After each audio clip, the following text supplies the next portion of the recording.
2018 question 28. Which of the following statements is correct? So here, option A, the boiling point of argon is lower than that of neon. Argon is lower than that of neon. Okay, so both of them are in group 8 or group 0. And as we know, to look at the boiling point for this particular group, we can look at the molecular size. So here, what's the molecular size of argon and when compared to neon? Now, as we know, argon has an electronic arrangement of 288 because there are 18 electrons. For neon, because its atomic number is 10, so it has 10 electrons. So this is 28. Now, so obviously, based on this, we already know that argon, the molecular size of argon, is greater than that of neon. Now, because the molecular size of argon is greater than neon, the strength of the van der Waals force, so I'll write it here, the strength of the van der Waals force would be much larger than that of neon. So the van der Waals force for this would be larger for argon, and that's why the boiling point would also be higher, not lower. It'll be higher. Okay? So part B here, not part B, option B, the boiling point of nitrogen is lower than that of oxygen.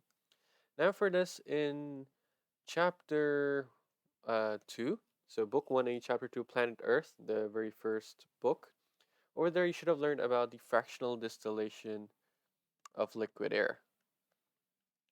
And in that topic, we learned how we could separate the three gases. That's fractional distillation of air, okay? But yeah, it becomes in liquid if you know the process. And for nitrogen, the boiling point of nitrogen in that particular chapter, we learned that it was the nitrogen, the boiling point is negative 196 degrees Celsius. And for oxygen, on the other hand, it's negative 183 degrees Celsius. Okay, so here, based on this, you can see that the boiling point of nitrogen is lower. Remember that it's just imagine the number line. The more negative it is, the more lower the number. So yep, this is true. So the answer is B. But anyway, just one more point to add for this option, which is argon. So argon, sometimes they will also ask about argon. Argon, the boiling point is negative 186 degrees Celsius. So yeah, just some extra information. Okay, part C, option C, the melting point of silicon is lower than that of sodium. This is not true. It should be higher. In book 5, topic 12, patterns in the chemical world, you'll learn that actually silicon, it has a giant covalent structure. And because it has a giant covalent structure, it has strong covalent bonds present. So you need a lot of energy to overcome those strong covalent bonds. So it will have quite a high melting point. So you'll actually learn like a whole periods, and I think it was period 2 and 3 where you'll learn the melting points for that. So don't worry about this. We'll learn more about it later. But if you're a Form 6 student, then you should have already learned it, or Form 5 student. And for the option D, the melting point of aluminium is lower than that of magnesium. So this one also, it should be higher. You will also learn this in that same book that I'm talking about, in that same topic.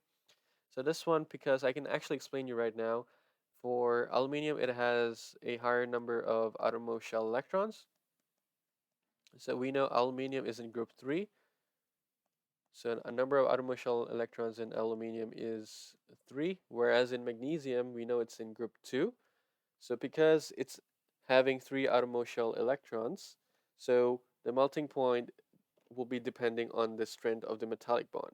And the strength of the metallic bond would be depending on this that I'm talking about, the number of outermost shell electrons. So here I'll just write the strength of metallic bond would be higher, and thus that's why the melting point would be higher for this also, because you need more energy to break this metallic bond. Okay, but in details we'll learn about this in that particular chapter. So here, question 28, the answer is B.